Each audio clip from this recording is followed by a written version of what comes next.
Hey everyone, your storyteller Jake here. I hope you have a great night and are ready to sleep to this story. Let us begin. The sound beneath the floorboards. The inn stood at the edge of the forest, cloaked in fog that rarely lifted past noon. It had no sign, no glowing vacancy light. Just a crooked weather vane atop a slate roof and a brass knocker in the shape of a curled fern on the front door. The kind of place you didn't find unless you were looking. Or unless it found you. Alice's cab idled in the gravel path, its headlights dimmed by the mist. She stepped out with a wheeled suitcase and a canvas bag slung over her shoulder, the tires of her luggage crunching on the uneven stones. The driver didn't offer to help. He gave her a tight smile and tapped the steering wheel with his fingers. "You sure it's this place?" he asked. Alice nodded. "Fiddlehead Inn, right?" The man scratched his beard. "That's what it says on the mailbox, but I ain't never known anyone to stay here longer than a night." Alice laughed. "I'll be here a month." He frowned but said nothing more. When the cab pulled away, the silence closed in like a door clicking shut behind her. The inn's entrance was framed by two lanterns that glowed faintly with warm light. She knocked once. The door opened almost immediately. "Ms. Walker?" A woman stood in the doorway, petite, mid-60s, with perfectly combed gray hair and the sort of soft voice you'd expect from a Sunday school teacher. She wore a navy cardigan and a brooch shaped like a pine cone. "Yes. Alice Walker," Alice said, stepping inside. "Thank you for taking me on such short notice. We're always happy to welcome guests," the woman said. "I'm Mrs. Thorne. I keep the place running." The inn's interior smelled of lemon oil and old lace. A grandfather clock ticked steadily in the parlor. The wallpaper was a deep moss green, and framed silhouettes lined the hallway like watchful eyes. Everything was quiet, too quiet for a place so full of old wood. Alice followed Mrs. Thorne past the staircase to the check-in counter, where a large leather-bound book sat open. The guest ledger. "No digital?" Alice asked, half joking. Mrs. Thorne smiled without humor. "The house prefers tradition." Alice leaned over the book. Its pages were filled with names, some written in delicate cursive, others in cramped block letters. Dates stretched back over 100 years. The most recent entries, however, gave her pause. Several guests had checked in over the last 5 years. None had checked out. Before she could ask, Mrs. Thorne turned the book toward her and handed her a fountain pen. Alice hesitated. The nib scratched softly against the paper. Alice Walker. October 3rd, Room 3B. "Welcome," Mrs. Thorne said. The pen was still cold in Alice's fingers. Upstairs, Room 3B had creaky floorboards, a clawfoot tub, and a window that faced the forest. A small bookshelf sat beside the bed, filled with books on local history and folklore. One of them was titled, "Echoes of the Northeast, Forgotten Inns and Vanishing Guests." The floor creaked behind her. Alice turned. No one there. She opened her notebook and scribbled the date, her room number, and a single sentence. "This house remembers." The room had a silence that wasn't quite silent. It hummed gently, like an old refrigerator or a barely audible radio signal caught between frequencies. The light from the window came in dull and thick through a sheer curtain, as if reluctant to disturb anything that slept inside. Alice sat on the edge of the bed and ran her hand over the old quilt. The fabric was stiff with age, though it had clearly been laundered. She could still smell faint lavender, overlaid with the sharper scent of old wood and brass polish. She opened her laptop and began typing. Fiddlehead Inn is older than it should be. No website, no email confirmation, just a brief phone call with a woman named Thorne, who never gave me her first name. Yet here I am. Room 3B. Floorboards like brittle teeth. Wallpaper that curls at the corners as if trying to whisper. I've stayed in stranger places for this book, but never one that already seems to know me. She paused, reread it, then closed the lid. The floor creaked again. This time, beneath her feet. Later, after unpacking and exploring the downstairs parlor, she returned to her room and noticed something odd. A faint seam in the floorboards near the foot of the bed. The pattern of the grain shifted there, almost imperceptibly. She knelt beside it and ran her fingertips along the edge. It wasn't loose, but it had been disturbed. She tried pressing down. Nothing. Tried again. This time, a soft, dull click. The board shifted just a hair, half a centimeter. Just enough for her to know it could move. A hidden panel? A crawl space? Before she could investigate further, there was a knock at the door. She stood, brushing dust from her knees. Mrs. Thorne stood in the hallway with a silver tray. "Thought you might be hungry," she said. "Lemon tea and some oat biscuits." "That's very kind of you." Alice took the tray. "Did someone live here before it became an inn?" Mrs. Thorne's smile thinned. "Many have lived here, Ms. Walker. But none quite like you." Alice blinked. "What do you mean?" Mrs. Thorne shook her head gently. "Riders leave deeper footprints than others. Words sink into wood. They echo." With that, she turned and walked back down the hall, her soft shoes barely making a sound. Alice shut the door, heart thudding. On the tray was a napkin folded with precision, a teacup steaming faintly, and 3 perfectly round biscuits. As she lifted the cup to sip, she caught a glimmer beneath it, a slip of folded paper wedged under the saucer. She unfolded it. The handwriting was small, rushed. "Don't write at night. That's when they listen." She looked back at the door, then down at the floorboard again. It hadn't shifted any further, but now she could hear it. A slow, rhythmic sound, like breathing. Alice didn't sleep that night. She lay on the bed, motionless, listening. The creaks weren't random. They came in a pattern, almost like footsteps, slow, deliberate. Back and forth under her floorboards. As if someone, or something, paced below the room, confined to a narrow space. A hallway that shouldn't exist. At 2:17 a.m., the breathing began. Not her own. Deep, muffled, and too steady. Not raspy. Not strained. Calm. It came from beneath the bed. Alice lay rigid, gripping her blanket like a rope. The kind of fear that doesn't scream, but waits. She knew better than to move. Not yet. Not until she understood what she was hearing. The breathing didn't change with time. No shifts. No sighs. Like something patient. Something preserved. By 3:04 a.m., she slid out of bed slowly, carefully, and lowered herself to the floor beside the strange seam in the boards. She pressed her ear to the wood. Nothing. Then, a whisper. It was so faint she could have dismissed it as imagination, but she knew better. A child's voice, barely audible. She buried it here. Alice jerked back, heart hammering. She sat there, breath caught in her throat, until the sun began to rise and the sounds faded into early morning silence. Downstairs, Mrs. Thorne was already awake. She always was.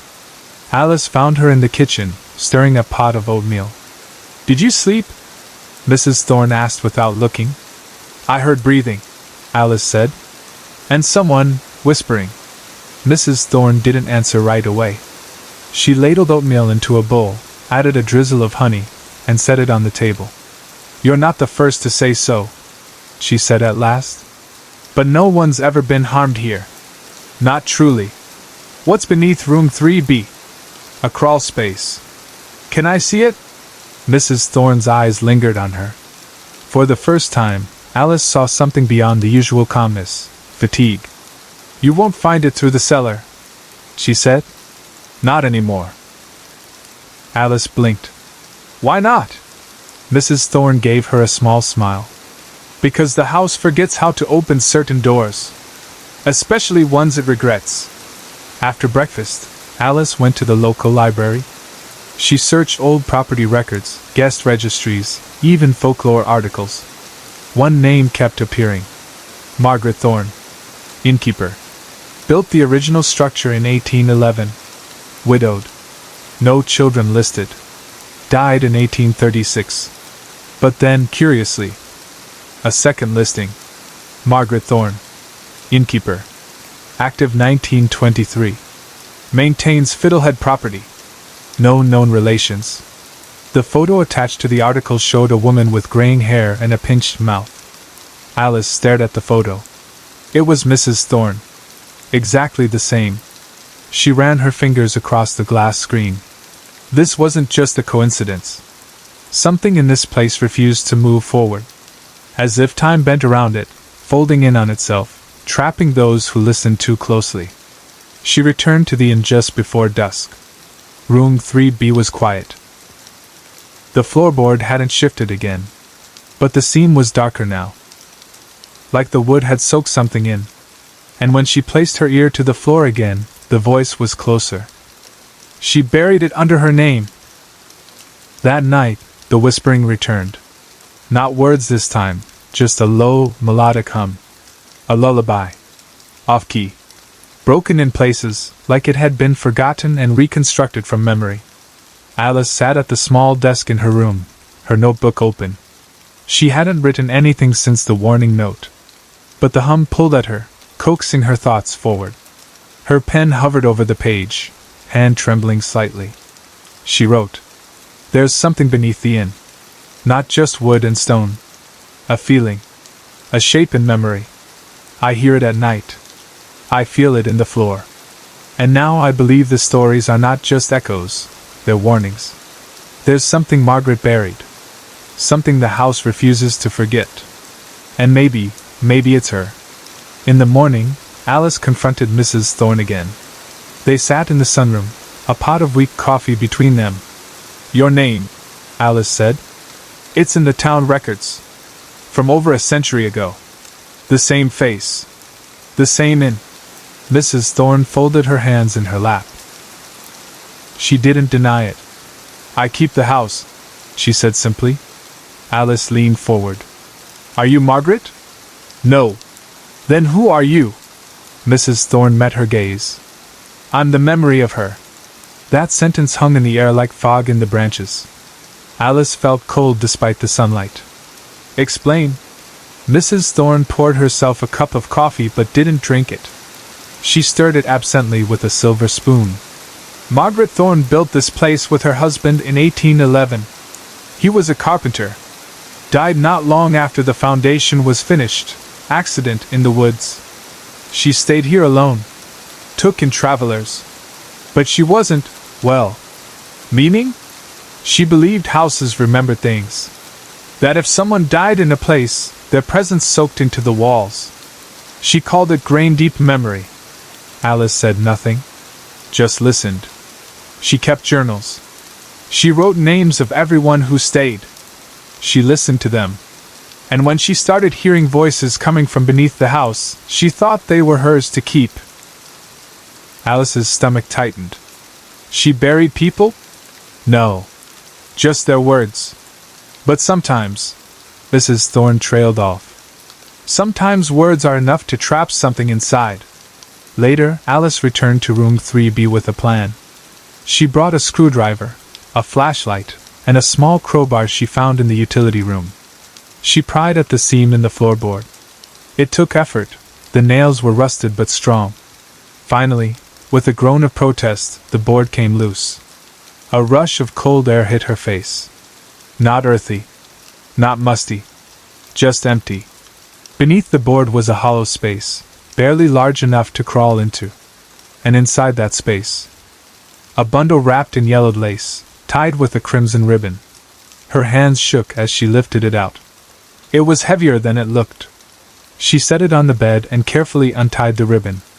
Inside, a diary, a child's shoe, a lock of hair, and a name, written in fading ink across the diary's first page. Clara Thorne. Alice sat on the bed, the diary resting on her lap like something sacred or cursed. The cover was soft leather, frayed at the edges, and it smelled of cedar and something older, salt, maybe, or dust disturbed after a long sleep. She flipped carefully to the first page. The handwriting was neat but childlike.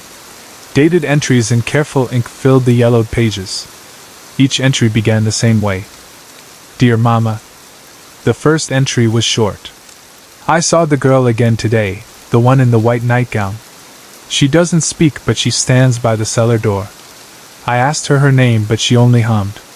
I think she's sad. I wish you could see her too, Mama. Alice swallowed hard. She turned the page. Dear Mama, I hear them again under the floor. They whisper when I'm almost asleep. They tell me things I don't understand. I ask them to stop, but they just laugh now. Are they the same ones you listen to at night? Do they tell you stories too?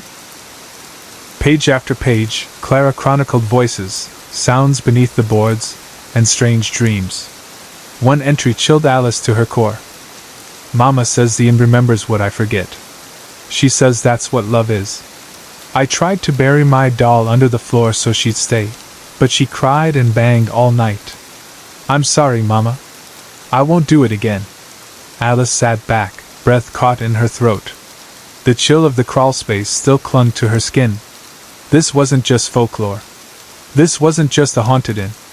This was inheritance. That evening, she brought the diary down to the parlor. Mrs. Thorne was placing dried flowers in a vase. I found something, Alice said, placing the diary gently on the coffee table. Mrs. Thorne didn't react at first. She arranged the lavender slowly, then sat in the chair across from her. I hoped you would, she said. Clara was your daughter. Mrs. Thorne stared at the pages. She was a part of me, of this place. She was trapped, Alice said. She belonged, Mrs. Thorne replied, voice quiet. Ian doesn't let go of what belongs to it. Not easily. Why was her voice still under my room? Why could I hear her? Because she wasn't done telling her story. That night, Alice returned to room 3B with the diary in her hands. She sat by the open crawlspace, heart pounding, and spoke aloud. Clara, she whispered, I've read your words. I know what you saw. The air chilled. The candle on the nightstand flickered, though the window was shut. She opened the diary to the last page, blank, and placed it gently at the edge of the crawlspace. Then she stepped back and turned off the light. At 3:13 a.m. she awoke. The floor creaked once. Twice. Then, faintly, the sound of a page turning. When she looked again, the diary's last page was no longer empty. In a different hand, shakier, faded almost to nothing, a message appeared. Thank you. I can sleep now. The next morning was clear, no fog, no overcast skies. The sunlight pulled through the windows of room 3B like warm honey, the kind of light that made everything feel briefly unreal. Alice stood by the window, the diary still in her hands. Clara's final message was so faint, she was afraid it would vanish altogether as she blinked. But it stayed. Thank you. I can sleep now. It felt like closure. But the house did not feel quieter. If anything, the air had grown more attentive. Less oppressive, more alert. As if Clara's voice, now finally free, had made room for others to rise.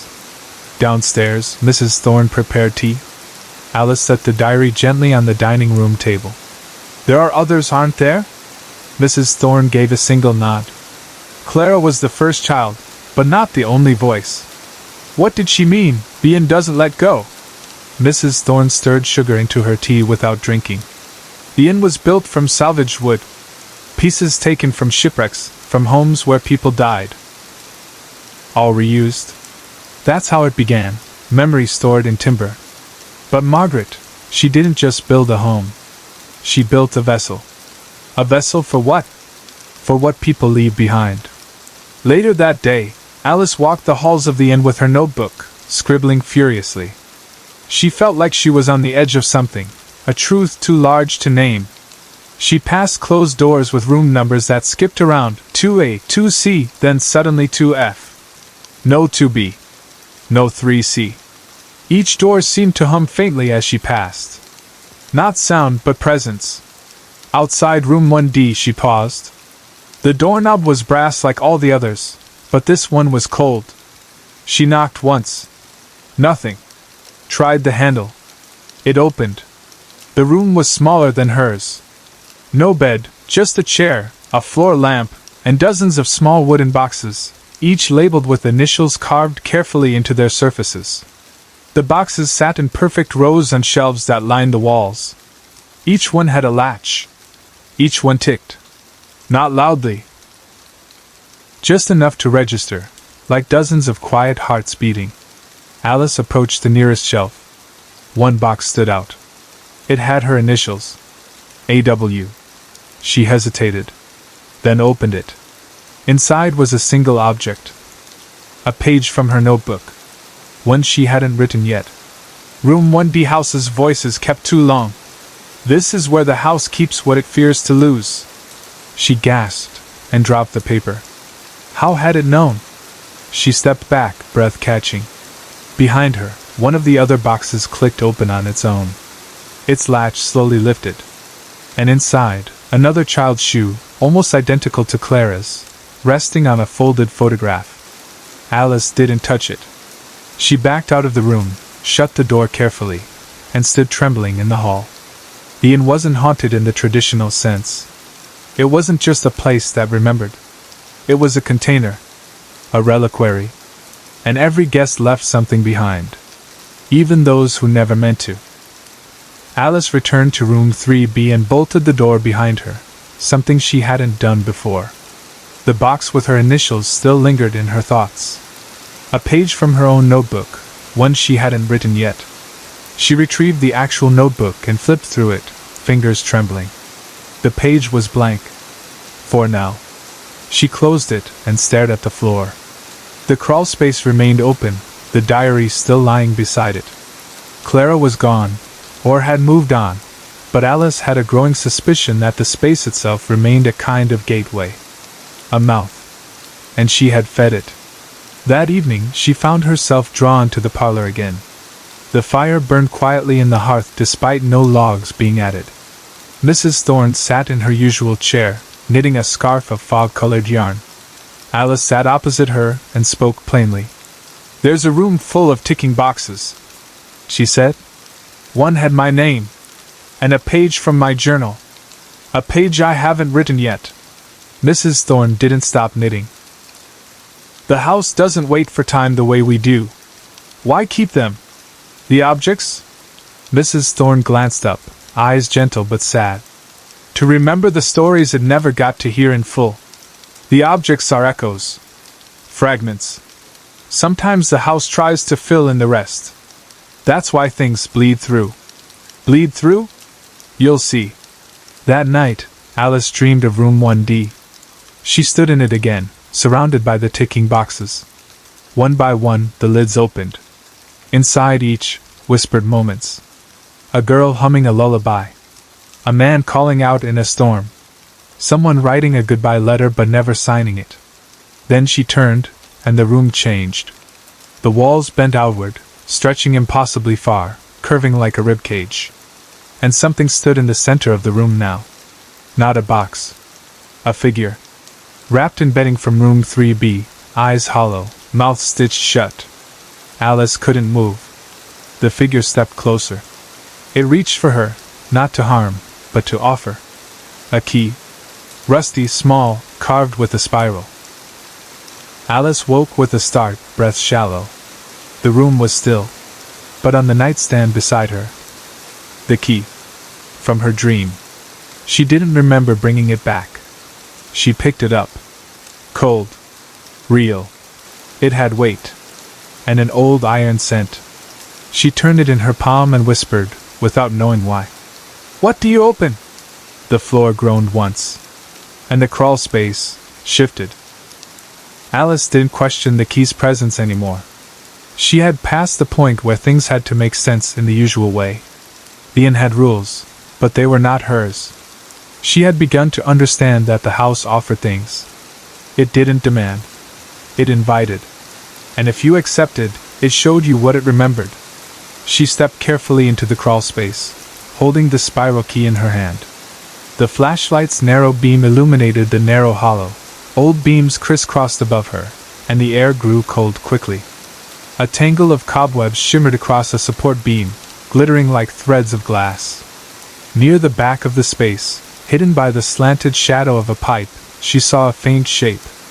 A small wooden door. No latch. Just the keyhole. She froze. The spiral on the key matched the engraving on the old wood, barely visible unless you were looking for it.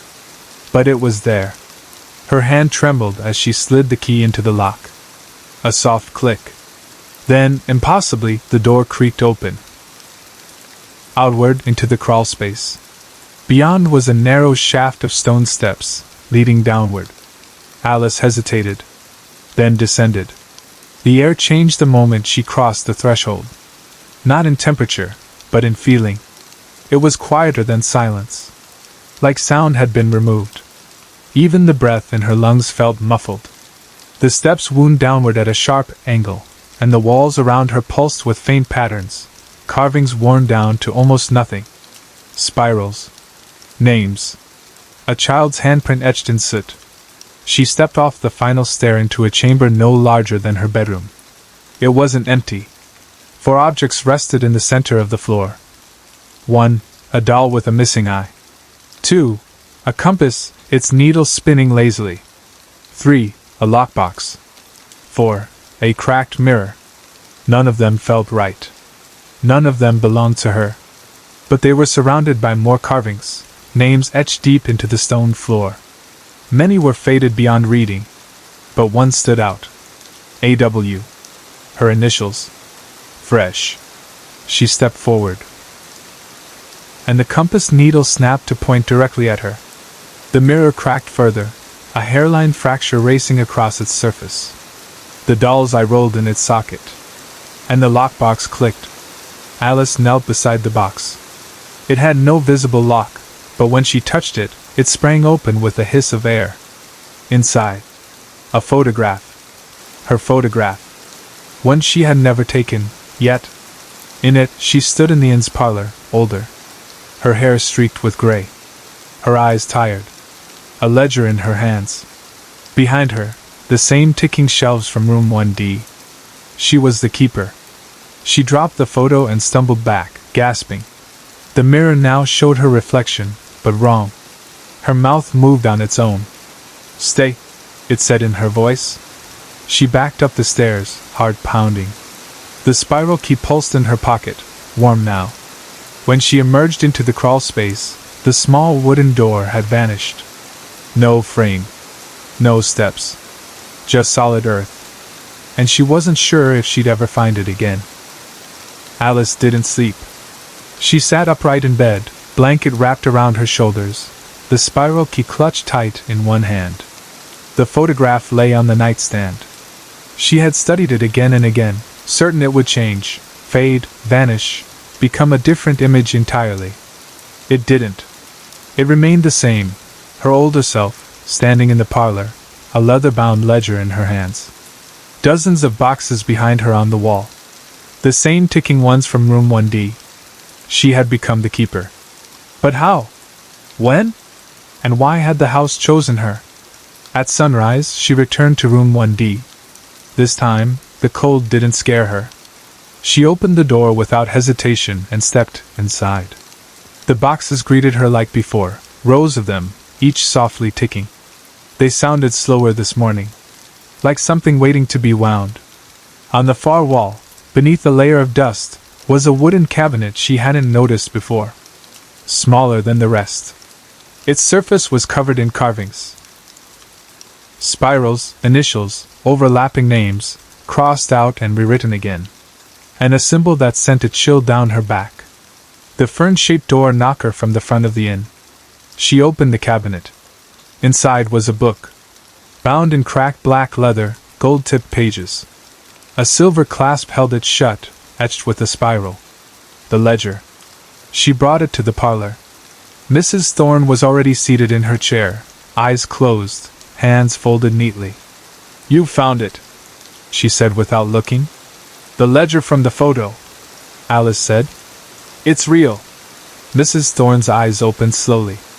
"Of course it's real. Everything here is. That's what makes it dangerous." Alice placed the book on the table and opened it to the first page. Not ink. Not handwriting. But etchings. Names burned into the pages as if with a hot brand. Dozens of them. Hundreds. All in the same order as the boxes. Each name had a date. The day they arrived. And a second date, fainter, grayer, like it had faded. Absorbed. Alice found her own name. It had no second date. Not yet. She looked up sharply. What happens when the second date appears? Mrs. Thorne's expression didn't change. It means the house has claimed you. You're saying it takes people? Not in the way you think, Mrs. Thorne said. The house listens. When someone leaves too much of themselves behind, memories, grief, guilt, it begins to remember them. And the more it remembers, the harder it becomes for that person to leave. That's why the voices whisper. Yes. They're not trying to haunt you. They're trying to be heard. Alice stared down at the ledger. But why me? Mrs. Thorne smiled faintly. Because you hear them. That night, Alice left the door to room 3B open. She lay in bed with the ledger on her chest, the pages open to Clara's name.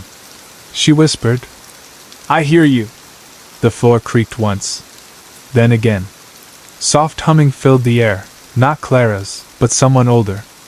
A lullaby made of dust and old stone. Alice reached for her pen and began to write, not in her notebook, but in the ledger. Her first name. Her first entry. Alice's pen hovered above the page. The ink didn't run. It didn't blot. It simply flowed, dark and smooth, as if the paper had been waiting for it all this time. A. Walker. October 11th. The moment she lifted the pen, the room exhaled. A real exhale. The walls seemed to flex inward, subtly, like lungs releasing tension. The whispering stopped. For the first time in nights, the house fell into a deep, complete silence. But it wasn't peace. It was expectation. Downstairs, the inn looked different. Not in furniture or layout, but light. The morning sun didn't reach the corners like it used to. Shadows were deeper, colder. The air heavier. Mrs. Thorne was seated in the kitchen, a teacup before her, still steaming. You've entered your name, she said, not asking. I needed to, Alice replied. I needed the house to know I'm not just passing through. Mrs. Thorne smiled gently. You're becoming part of it. Is that what happened to you? There was a pause. Mrs. Thorne folded her hands. There was a time I thought I could leave. Before I knew what the house was. Before I started hearing them all the time. One day, I packed a bag. Walked out the front door. Made it as far as the woods. What happened? I realized I hadn't brought anything of mine. Everything in my bag belonged to the house.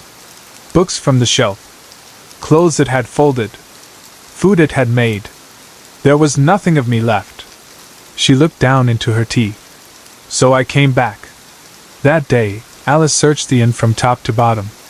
She discovered a second stairwell behind the linen closet. It led to the attic, where sunlight slanted through narrow windows and lit up dust motes like tiny ghosts. Trunks filled the space. Old travel cases with initials burned into the leather, too old to read. Alice opened one and found a man's wool coat, a yellowed photograph of a family she didn't recognize, and a postcard dated 1904 that read, The beds are warm but the house listens. I've started to whisper back. LG. Alice's skin prickled. She returned the items and moved deeper into the attic. There, in the farthest corner, she found a rocking chair that still moved slightly, despite no draft, no breeze. It faced a single window, overlooking the woods. That night, the crawl space opened again. Not by her doing.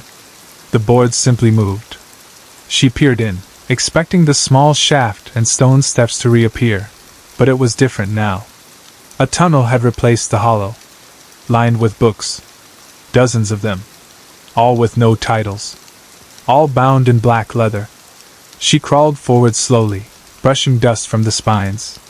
When she opened the nearest book, she found no words. Just drawings. Childlike. One was of a woman with her mouth sewn shut. Another of a man writing at a desk, his head slowly vanishing. Another, a house with eyes in the windows. And at the end, a mirror. It showed Alice, standing in room 3B. But in the drawing, she had no face. Alice slammed the book shut, her breath caught in her throat.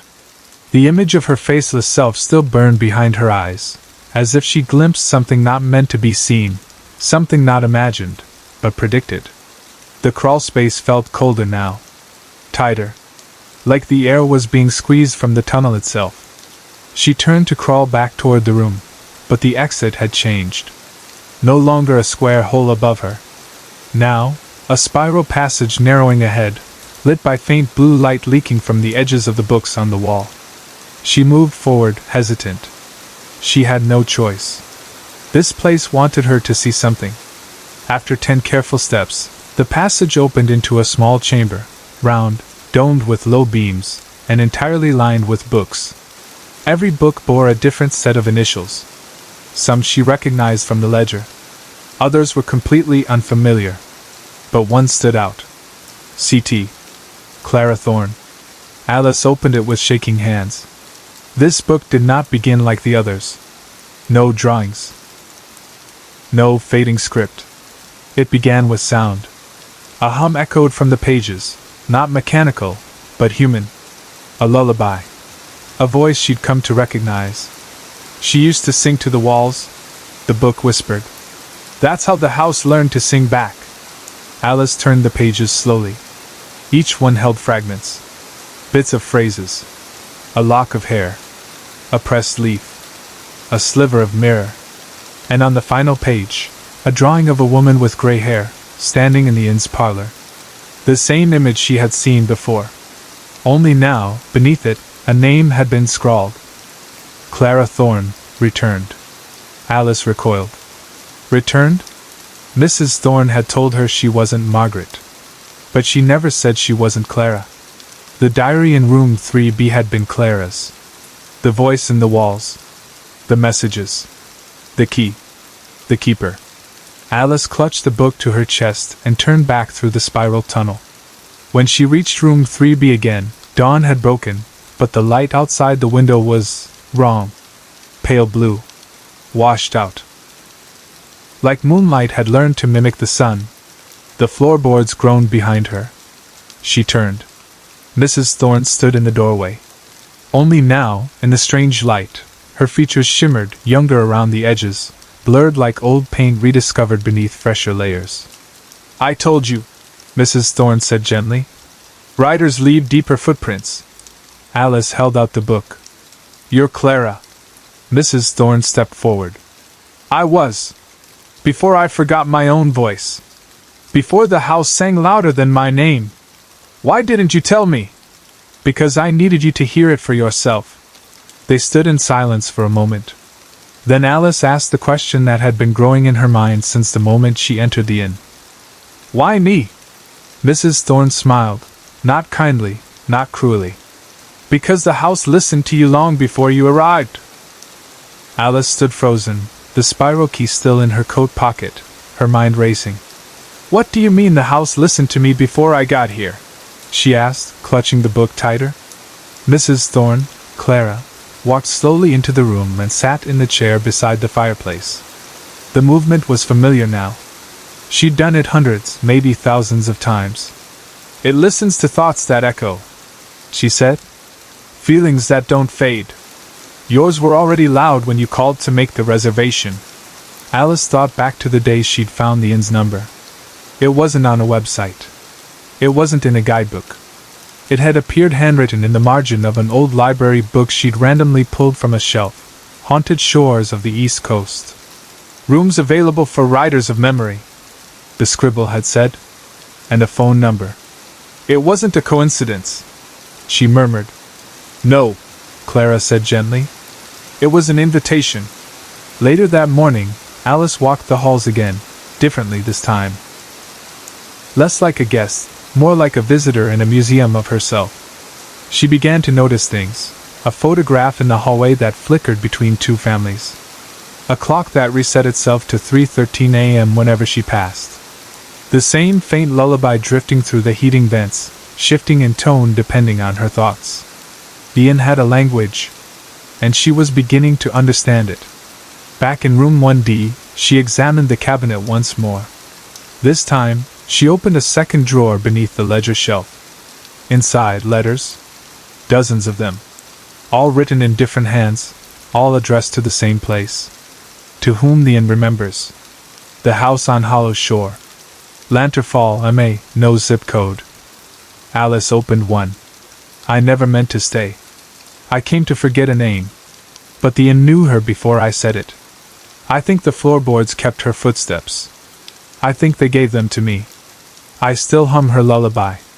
Another letter, older. If you find this, know the house is not cruel. It is lonely.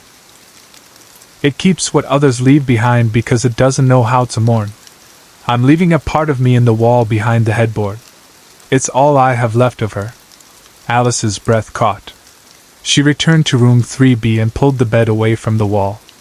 Behind the headboard, wedged between plaster and beam, was a small photograph. A woman with pale eyes, smiling in a summer dress. On the back, scrawled in faint pencil. A memory the house couldn't let go. That night, Alice sat at her desk and opened her notebook again. She didn't write a journal entry. She wrote a letter. To whom the inn remembers. I've come not to be haunted, but to understand. I don't want to forget what I've seen, what I've heard. If I leave, I will lose it all. But if I stay, will I become one of them? A voice in the walls? A breath beneath the floor? I don't know what kind of story I'm writing anymore. But I think the inn already knows the ending.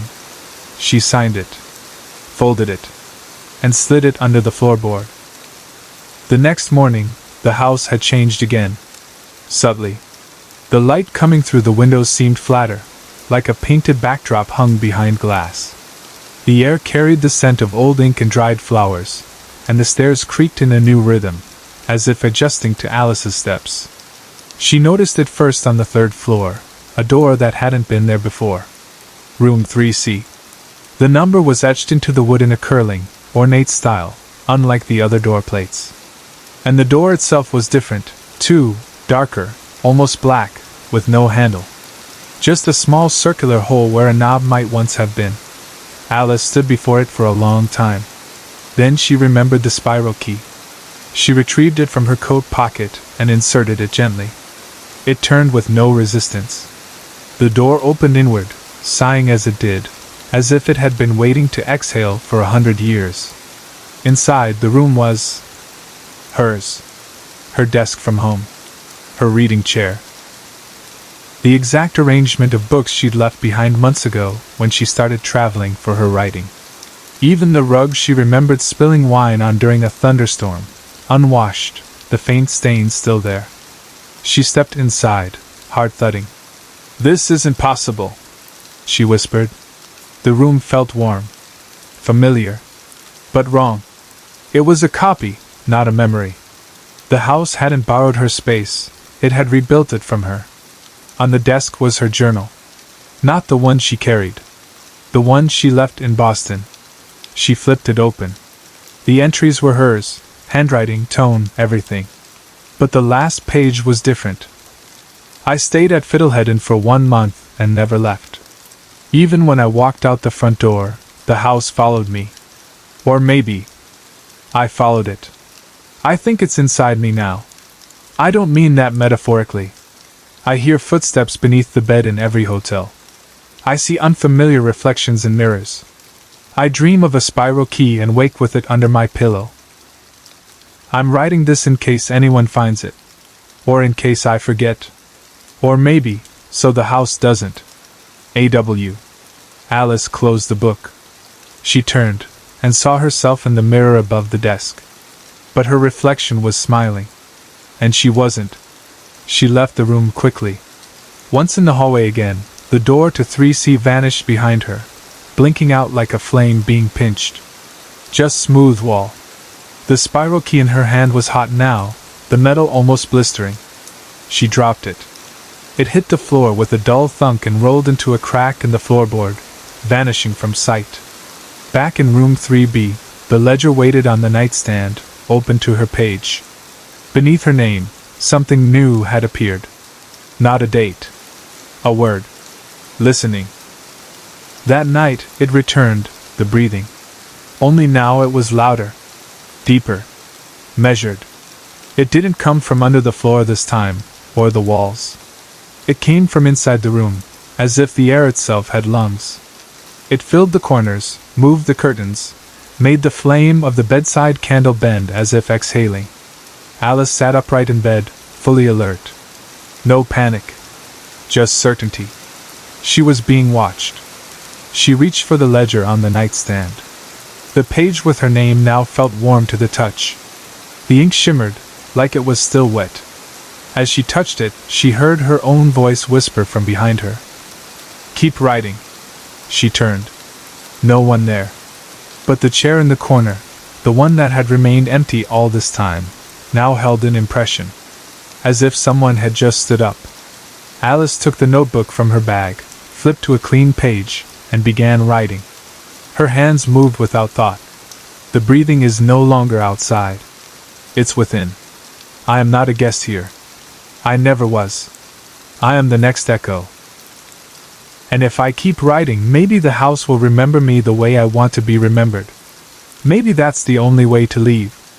Not to escape it, but to become the one who keeps the door open. Morning brought something new. A voice. Clear, articulate, speaking from behind the door to room 3B. A girl's voice. "Miss Walker? Are you still there?" Alice approached cautiously. She opened the door. A young girl stood in the hallway. Pale skin. Hair braided tightly down her back. Bare feet. It was Clara. Not ghostly. Not spectral. But solid.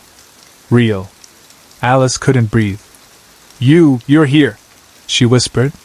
Clara nodded. "I came back. Just for a little while. I think the house wanted me to say goodbye." Alice knelt to her level. "I found your diary. I heard you in the floor. I tried to set you free." "You did," Clara said with a soft smile. "But it's not just me anymore. There are others. So many. Some stay quiet. Some whisper too loud. Some are lost. Can they be found?" Clara hesitated. "The house doesn't always know how to let go. It tries. But it remembers too well. That's why you're here. You help it forget." Alice's heart pounded. "I'm not ready to forget." Clara reached out and touched her hand. "You won't. But you'll help us rest." Then Clara faded, not in a flash, not in a dramatic shimmer, but slowly. Like candle smoke. Her fingers vanished first, then her arms, then the braid of her hair. Until the hallway was empty. And the candle in Alice's room had gone out. On the desk lay a small, folded slip of paper. She unfolded it carefully. In faint handwriting, almost too delicate to read. "Thank you for listening." The note remained on the desk long after the candle was relit. Alice reread it several times before sliding it between the pages of Clara's diary. Her hands no longer trembled. The fear had dulled, reshaped into something quieter, heavier. Not dread. Responsibility. The house no longer felt like a stranger. It had learned her name, her habits, her memories, and now she was beginning to learn its language in return. Each creak in the floor, each flicker of light, each whisper in the vents felt like syllables. She wasn't a visitor anymore. She was part of the story. The next day, Alice opened the ledger again. Her name remained unchanged. A. Walker, listening. But now, several other names shimmered into view. Some she recognized from the boxes in room 1D, others from the letters in the drawer. Each name now bore a second word beside it. M. Jennings, forgotten. S. Bell, dreaming. H. Alvarez, listening. A. Walker, listening. E. D. Calling. Alice paused. Calling? That name hadn't been there before. There was no date. Just a set of initials. ED. She turned the pages. No more information. but she'd heard those initials before. She rifled through her notebook, letters and scraps. There, on the back of a letter tucked in her journal, a postcard written in 1923. The house doesn't mourn. It collects. It sings what we won't say out loud. E.D. Alice stood. She needed to find E.D. Room 2B hadn't existed. Not until now. As she stepped into a hallway, she noticed a subtle shift, a gap between two sconces that hadn't been there yesterday. The wallpaper peeled there in a neat rectangle, and behind it, bare, aging wood and a tarnished brass doorknob. She reached out and turned it. Room 2B was cold. Inside, a desk, a single bed, and a phonograph spinning silently with no record. The walls were covered in writing, hundreds of lines, all hand-scribbled in charcoal. Don't forget. Don't forget. Don't forget.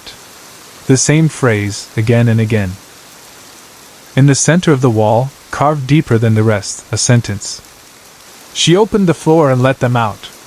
Alice moved slowly to the desk. On it lay an old, sealed envelope addressed in blocky pen. To the next one who listens, E.D.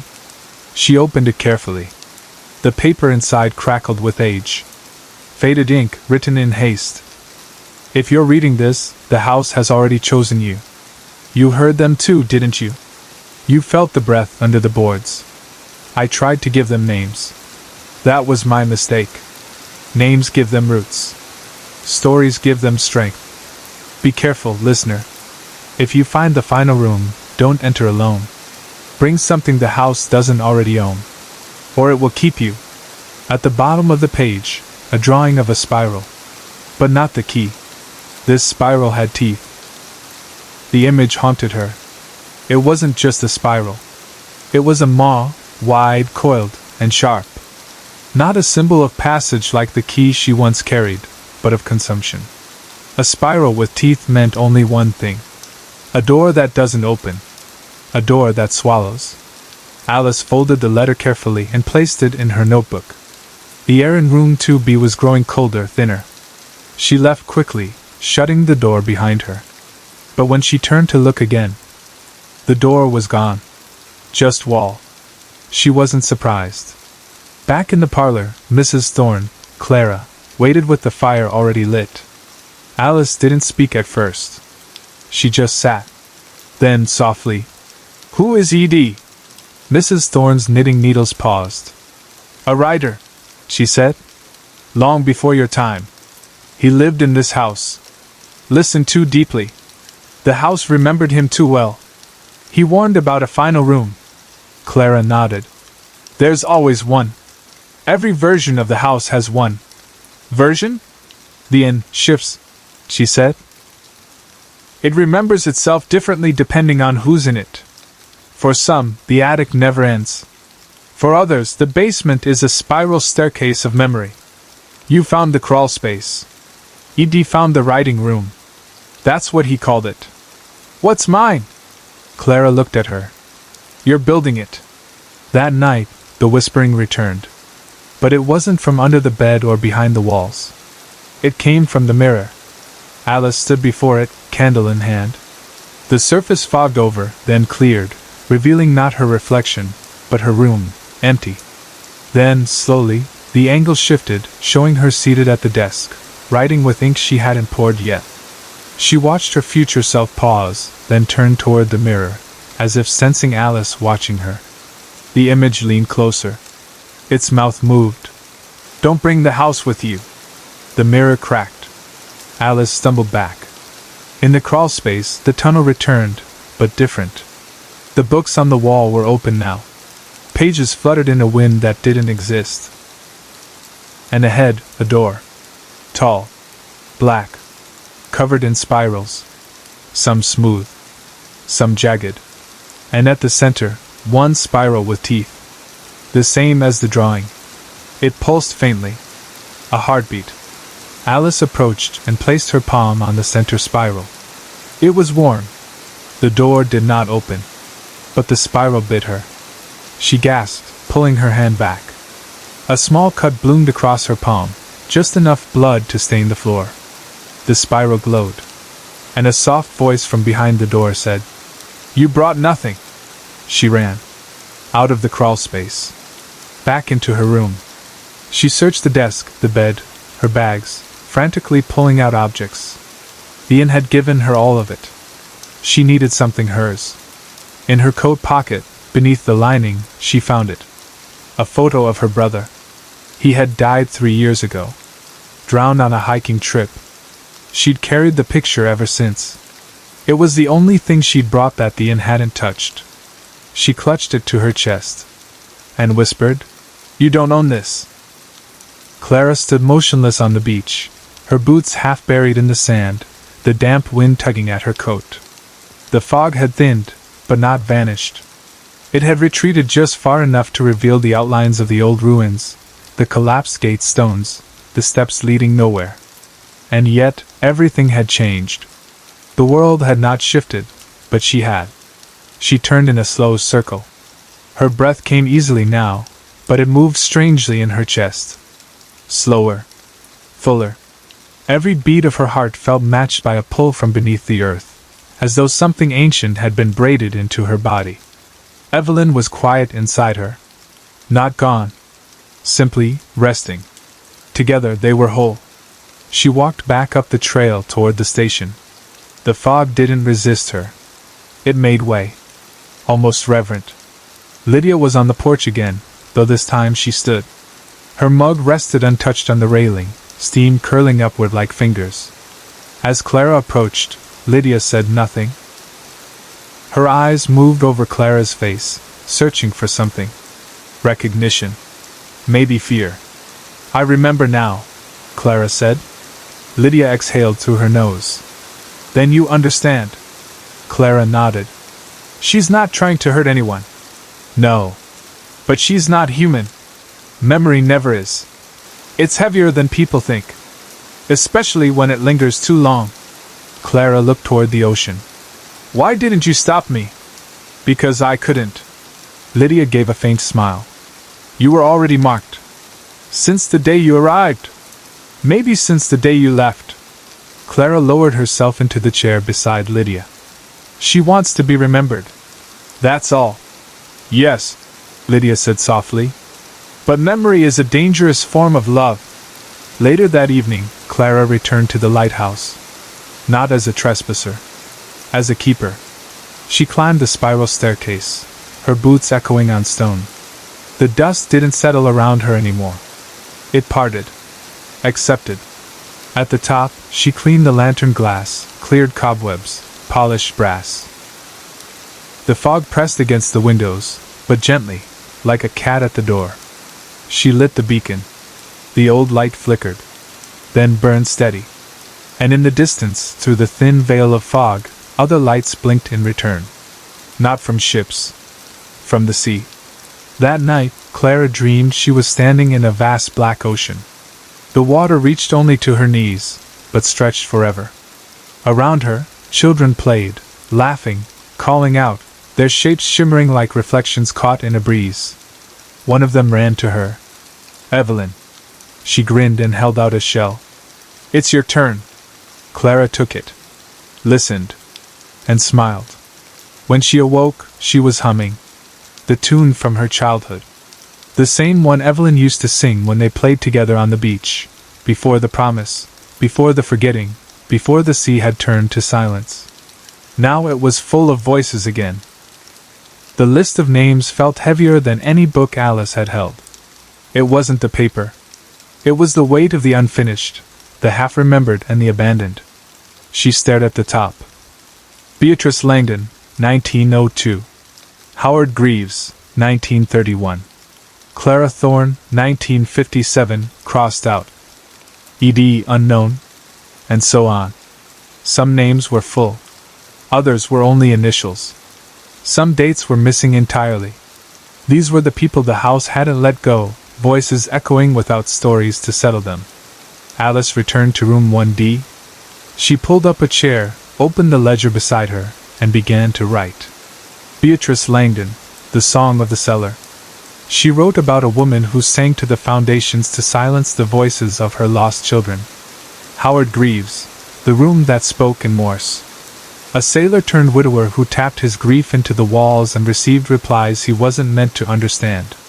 E.D., the writer who forgot his own ending. A man who became part of the very structure he was trying to describe, leaving letters in rooms that no longer existed. Each story Alice told, the house responded. The ticking in room 1D slowed. The cold air lifted. Some boxes clicked softly, then stopped. And one by one, names on the parchment began to fade. At dusk, the crawl space opened again, this time without sound, without chill. Alice crawled inside and found the tunnel empty. No more books on the walls. No door. No spirals. Just earth and timber. Ordinary and quiet. She sat there in the stillness for a long time, unsure what to do with the silence. It was the first time the house hadn't spoken back. It no longer needed to. In the parlor, Clara was waiting with tea.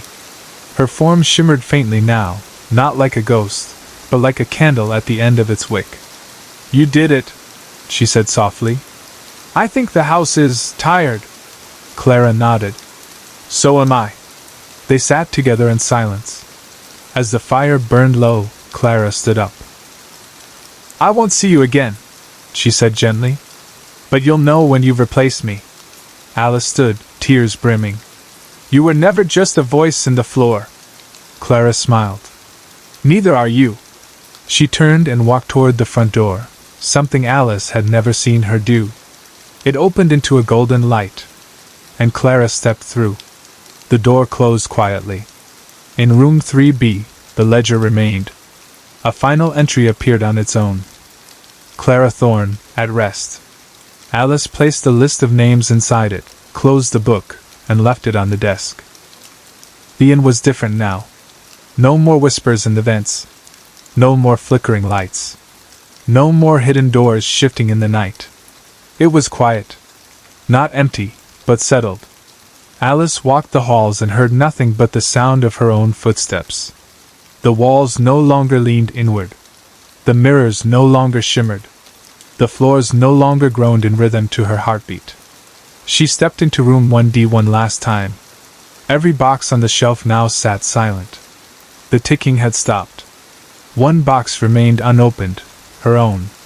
She approached it with care, gently unlatched the lid. Inside, her photo. The one from the mirror. The one she hadn't taken yet. And the spiral key. It was cold again. She picked it up and closed the box. This time, it didn't click. It simply stayed shut. That night, Alice packed her bag for the first time in weeks. The clothes were hers. The journal was hers. The pen. The list of names, now faded entirely, was gone. Only the spiral key remained, tucked into her coat. She stood at the front door just before dawn. The same threshold Clara had crossed. And hesitated. Then she turned, and wrote one last note in the ledger. A. Walker, leaving nothing behind. She placed the pen beside it, smoothed the page, and opened the front door. The air outside was crisp, untouched by the house's memory. No fog. No silence. Just the world waiting as if nothing had ever happened. She stepped outside. The gravel shifted beneath her boots. Her phone had service again. Her car was still there. The world had continued. And yet, as she placed her hand on the steering wheel, she knew something had changed. She remembered. All of it. Alice drove away without looking in the rearview mirror. But if she had, she might have seen the inn begin to fade. Not collapse. Not burn. Just slip away. Board by board. Shingle by shingle. Like dust pulled into fog. Until only the sign remained. Fiddlehead Inn, memory kept, memory freed. Then that too disappeared. Back in Boston, weeks passed. Alice published nothing. But she wrote every day. Stories poured out of her. Names. Places. Half-formed whispers. And one day, without realizing, she opened her notebook and wrote, "There is a house on the edge of the world that remembers for you. It doesn't ask much. Only that you don't forget yourself. In her drawer, the spiral key still rests. It no longer pulses. It no longer bites. But sometimes, just before she falls asleep, she hears a floorboard creak in her apartment, and the hum of a child's lullaby. And she smiles. Because she knows. Some echoes never fade. Autumn deepened in Boston. The trees crisped into flame, their orange and red leaves rattling along alleyways and gutters like wind-driven memories. Alice spent her mornings in cafes, her afternoons walking, and her evenings writing. Not everything she wrote made sense, but it all felt true. She received letters now. Real ones. No sender. No return address. Just her name and apartment number written in careful script. Inside each envelope. One page. Sometimes a drawing of a spiral. Sometimes a short poem. Once, a sketch of a mirror with the words, "I still see you." No threats. No demands. Just echoes. She kept them in a box beneath her bed, not hidden out of fear, but stored like a ritual. A memory chest. Then one morning, as rain tapped the window in soft, familiar rhythms, she opened her coat pocket and found something she hadn't placed there. A key. Not spiral this time. Simple. Iron. Smooth as bone. Attached, a small paper tag. On one side, a name. ED. On the other. There's one more story left. It's not yours. But you'll know it when it finds you. That night, Alice dreamed. She was in a different house this time, not the inn. Smaller. Warmer. Books stacked to the ceiling. Tea left steaming on the table. A radio playing a static lullaby. And a door that led downward. She didn't open it. She didn't need to. She turned. And saw a chair. Empty. Waiting. She sat.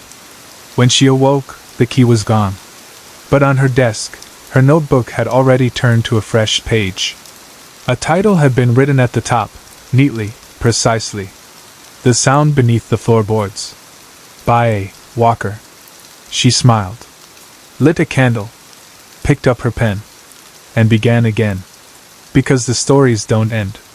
They simply wait. Beneath the floor. The end.